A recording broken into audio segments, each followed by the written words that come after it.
Hello, I'm Rick Steiner. Welcome to Luxe Life Discovered.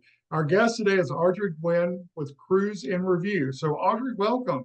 Hey, Rick, thank you for having me today. It's good to see you. It's been a while since we've seen each other in person, so it's good to see you virtually. How's that? Yes, absolutely. I know you and I both keep the highway hot, I'm sure. And We yeah, do. it's so good to see you, even if it's through a computer screen. Okay, good deal. So, tell me about how you and Blake started with this whole cruise. Yeah. And So so you sell cruises, but you also do the review as well. yes, So, yes. tell me about that. So my husband and I, we met in 2012, and we've both have had a big passion for travel, even when we were just in college back in 2012, and we have always fallen in love with cruising. And the reason we love cruising so much is because back then, when we didn't have full-time jobs, it was a great way to vacation on a budget, and still have get a full 7-day trip, take you to all these really cool places, and be something you could do financially, even working part-time or just getting a full-time job, and not necessarily having those big buck salaries. And so we fell in love with the concept of cruising. And my husband and I both have a news background. We both used to work at the local TV station here in Jonesboro, where we're located. And so the thought of like writing news and telling our story was something that we've always both enjoyed. And so he decided that we needed to start a page that was specifically, because we get asked all the time, because we do travel so much, about what is our favorite places, what is our favorite cruise line, because we definitely we've been on them all. We've been on, golly, I think him and I together have been on 22, and I think just Blake, I think he's been on 23 or 24, because he's been on some even before him and I got together.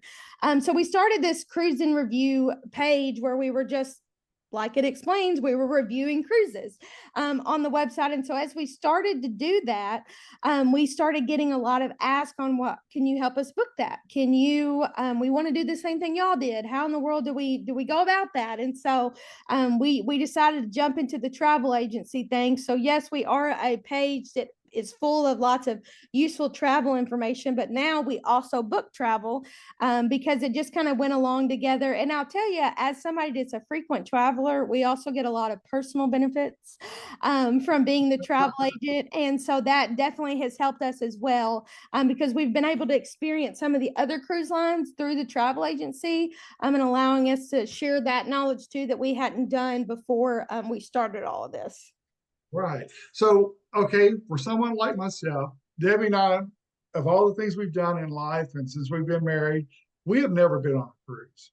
Oh my gosh. So, I know. So what would you tell someone that's never been on a cruise? I guess at any age, but also for the senior citizen group who thinks they're too Oh. old, or you know what I'm saying? Because yes, I get what you're saying, but I don't classify you as a senior citizen. But with all the different cruise lines, they're definitely geared towards certain groups of people. So you have, your Carnival cruise line and your Royal Caribbean cruise line that are definitely geared more towards families. Now we go on them as couples and we have a great time, but their ships are full of activities that are great for kids. And it's an energizing experience on both of those. Now, if it's just you and Debbie, as an example, it's just a couple, you're wanting a relaxing experience, you call yourself a little older. We might look at Princess Cruise Line, because Princess is definitely a lot more of a laid back experience. And Princess also does a really good job with sharing knowledge about where you're going. They're very port intensive cruises. So if it's more about you want to go see places versus just getting on a cruise ship and having a great time, Princess is a great cruise line to do that, because they're very knowledgeable about the ports they go to.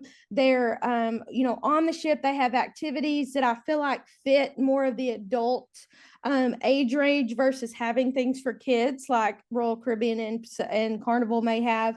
And then there's also Virgin Cruise Line. Virgin Cruise Line is adults only, period. You have to be 18 or older to go on that. that style cruise. But I'll also say, if you're wanting a more of a relaxing experience, Virgin is not your answer. So, like for you and Debbie, I definitely would push more of a Princess, Norwegian, MSC style cruise line versus like a Carnival or a Virgin or a Royal Caribbean. You could also look at Celebrity, because all of those cruise lines are, again, geared towards more of an adult experience and geared towards a little bit more of an older crowd, or someone that's wanting a more relaxing, calm experience and not so much a party, you could say. Yeah, I don't want it too relaxing where we, don't move. Yeah. So Yeah. So, but and being a first time cruiser too, I mean, we always ask, do you want a 7-day? Do you want a 5-day? And I also gear the ones that have never been on a cruise before to look at some of the larger ships. Because, if you've never been on a boat before, you might get a little weary about getting seasickness. Now, they're definitely things to prevent that, and we always teach our clients about how to prevent it if you are worried about it, what to bring. But there's a lot of the newer cruise ships that when they're out on the water, they're so big now that you can't even feel them move, which is crazy. wow.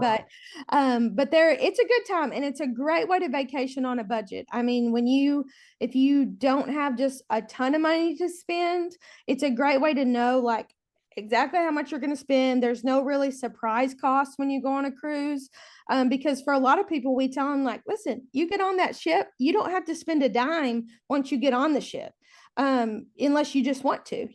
All your stuff is paid for in advance, and cruises, it includes your hotel, your food, your activities. I mean, it's all included in the price. And so that's why we fell in love with it many years ago, was because it was a great way for us to travel and venture out on a budget per se, because we didn't, the income that was coming in, lavish vacations were crazy to think about.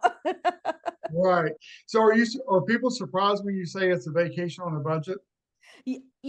Not necessarily, because you get a lot of people that don't necessarily they're trying to they've got all these kids. We book lots of family vacations, and we do honeymoons as well, but we do lots of ones that's got 4 and 5 kids, or they've got 3 kids, and so they're trying to find the best thing to take their kids, where there's something for everybody, and there's something that's not going to cost them $1 million, and so we push cruising because there are so many activities for each age group, depending on if you have kids, if you don't have kids.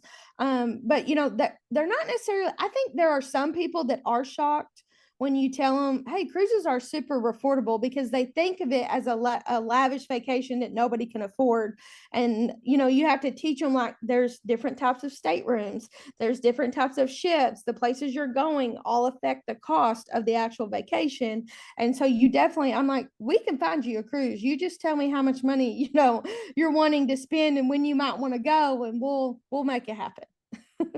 So what's the most, what stood out to you most about cruising that made you love it so much? I'm a person that doesn't necessarily like to do the same thing every day. So I love the beach, but I don't necessarily want to sit on the same beach for 7 days. And the one thing that I loved about cruising the most was the amount of places and ports and beaches we have been to, just because of cruising. We've been on trips that you're in a different place every single day for 7 days. And those are whirlwind trips, but golly, they're a blast. But we've also been on trips that are a little bit more of a relaxing experience, where you have 3 ports of call and 2 days to rest and chill out by the pool. And so you get adventure with relaxation. And I think that's what really surprised me the most about a cruise, was all the places they can get to in 7 days, what you can explore within 5 to 7 days, depending on how long your cruise is. Right. Well, so the port of calls, that's an important aspect of selecting what kind of cruise and which line you want to go on.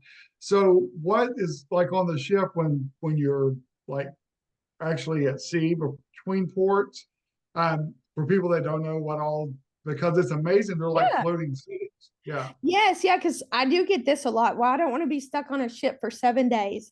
And I'm Right. like, oh my gosh, don't even say that because it's nothing like that. And again, depending on what experience you're looking for is what ship we kind of geared towards our clients to pick. But there's some ships that have so many restaurants on their ship, you won't eat all of them. You won't get to enjoy all of them in 7 days because there's so many to pick from. But on the sea days, you have a lot of people that will sit by the pool.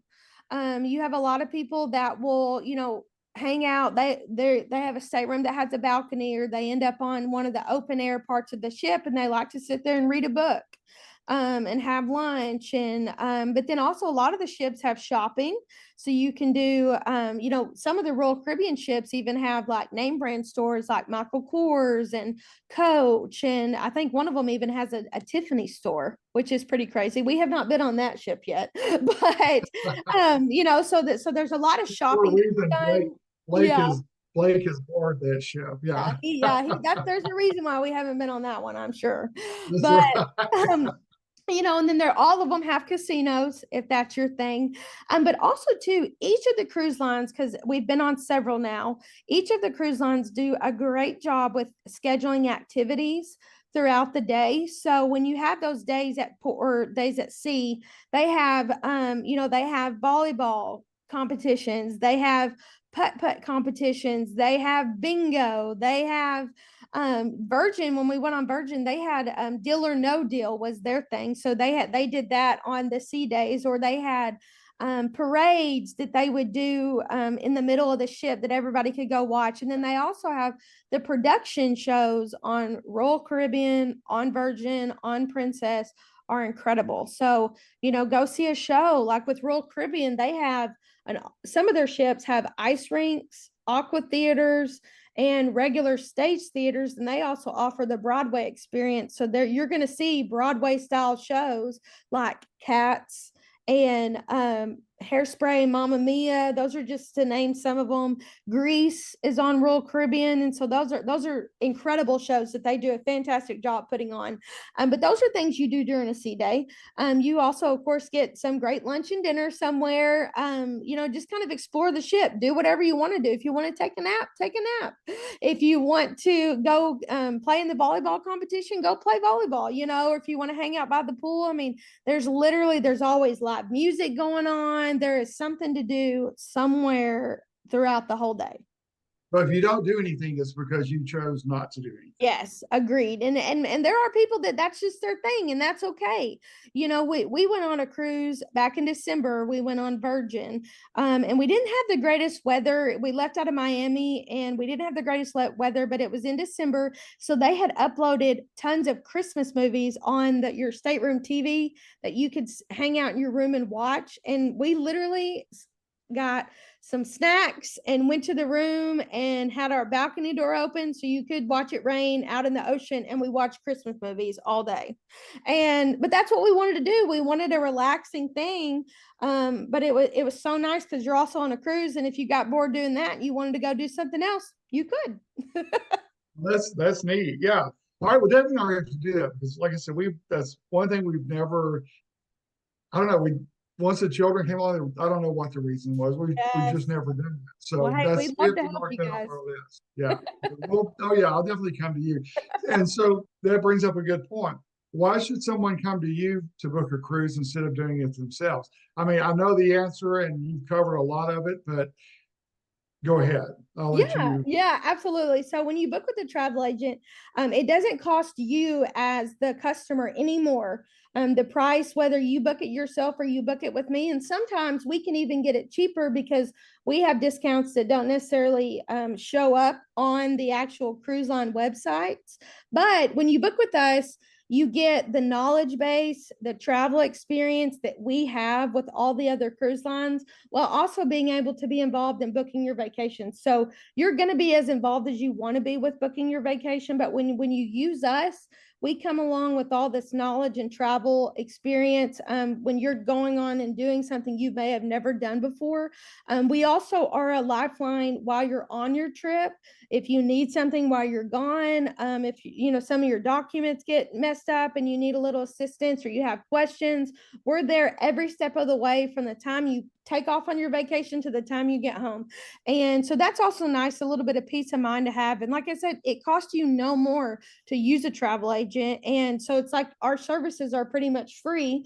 So why wouldn't you book, with a travel It's agent? a But no-brainer. Yeah, I'd rather yeah, deal with somebody that's been on cruises, know what to expect. And then something exactly. you brought up too a minute ago is the beaches. You like to be on the beach, different beach. Yes. So, and a lot of people think, well, a beach is a beach, but there's They're many not. different types of beaches. Yeah. Yes. Not all beaches are created equal. What's your favorite beach? Yes. My favorite beach is Carlisle Bay in Barbados. Okay. It, Why is that? Because I like more of a bay area where you're not going to have as many waves crashing into you when you're Right. trying to swing out there and enjoy the water. Plus that water, and if you can go check out our Facebook page or our website, we have tons of pictures of Carlisle Bay, but it is like pool water. It is so clear that it looks like you're in a swimming pool versus being in the ocean. And it's just the neatest thing. And the first time I ever saw that place, I thought I had died and gone to heaven because it was the most prettiest beach. The waves, there was no waves. It was so calm. And the people in Barbados are so friendly. They're so happy you're there.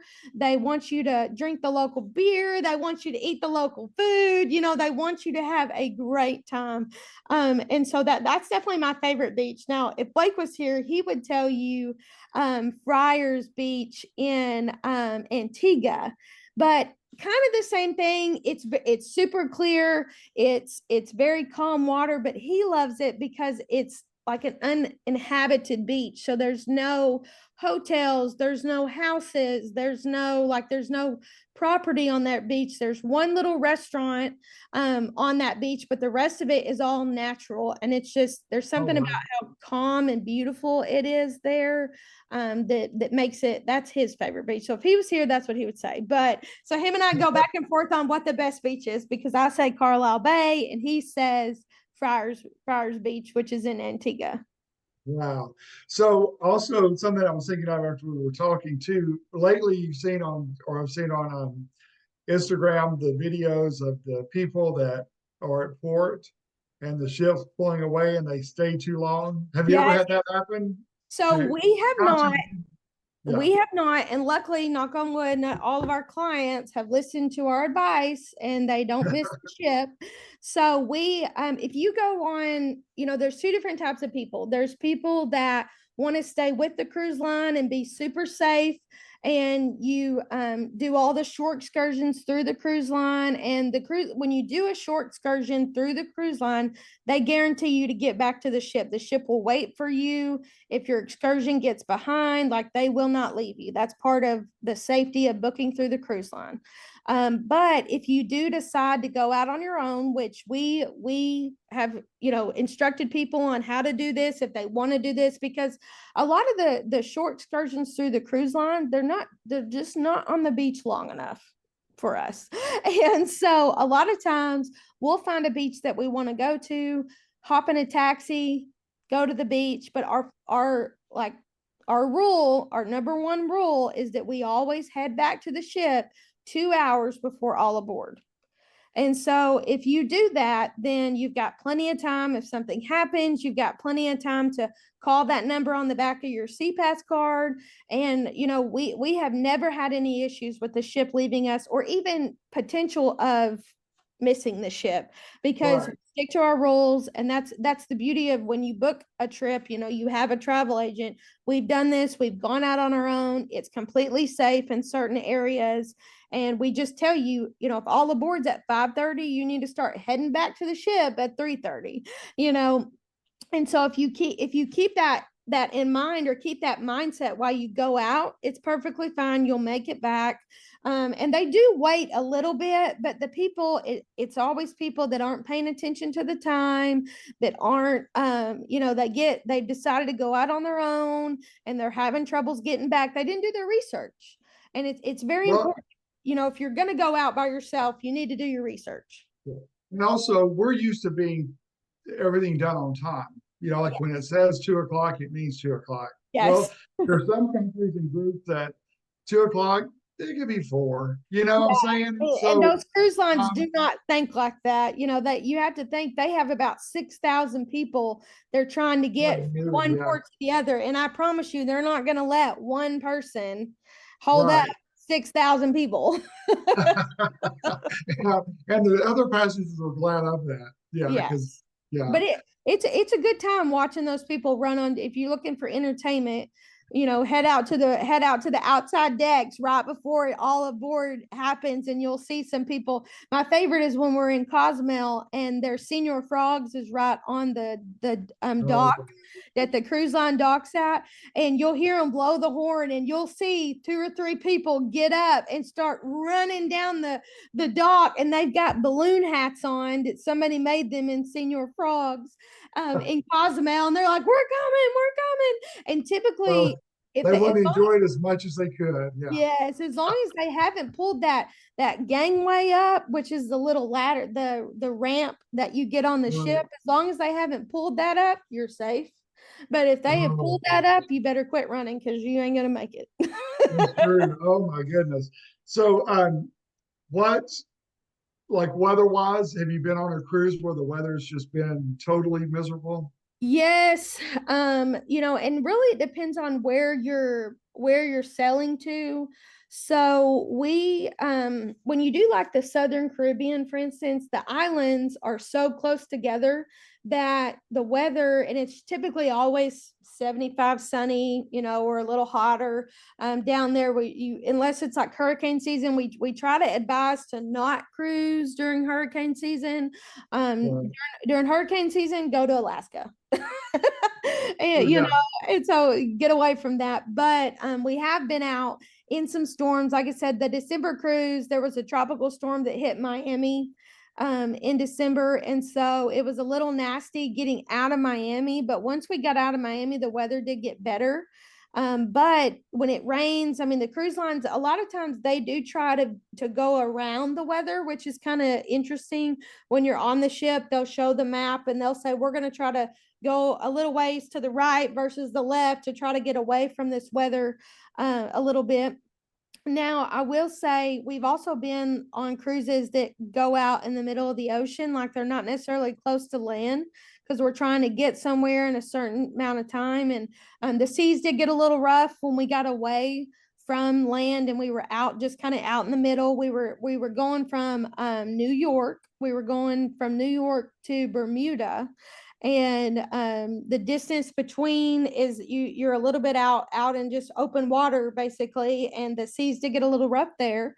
But again, we asked our clients, what's your opinion? How do you feel about, do you get motion sickness?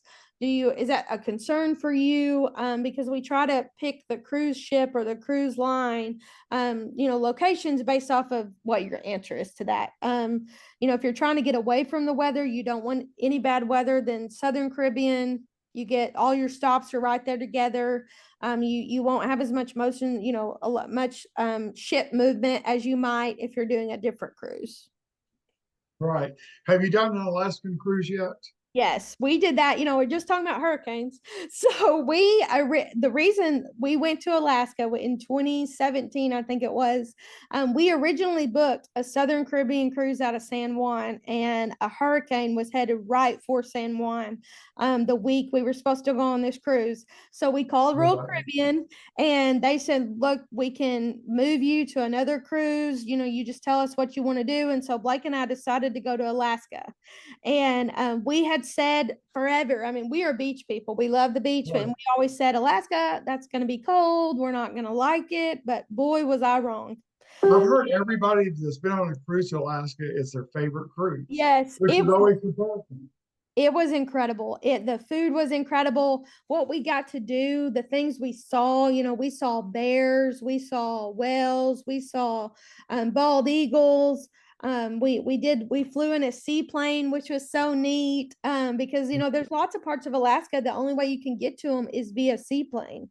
So that was really neat. But yeah, Alaska, golly, it was cold, but it was so beautiful there that like you forget about how cold it is and you just want to go see and do everything. And if you're a seafood lover like I am, oh my, you're gonna have a great time, because that was one of my favorite parts of Alaska, was just eating.